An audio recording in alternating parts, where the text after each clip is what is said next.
માં વિશે કવિતા એવું ઘણા કવિઓ લખી, ઘણા કલાકારોએ ગાઈ, પણ બાપ વિશે કવિતા, બાપ કોને કહેવાય, બાપનું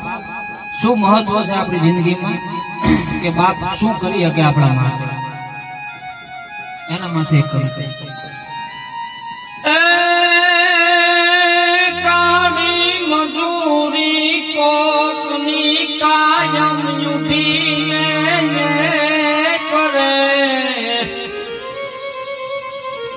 પરિવાર ભરજું પાડતો ભર પેટો હવનાએ ભરે,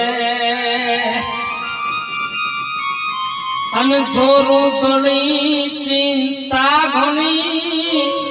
ઉત્માત મણયણ માં પૂછે, એ મમતાણ છે યમ માવડી પણ બાપ તો યમ બાપ છે, ભાઈ બાપ તો યમ બાપ છે.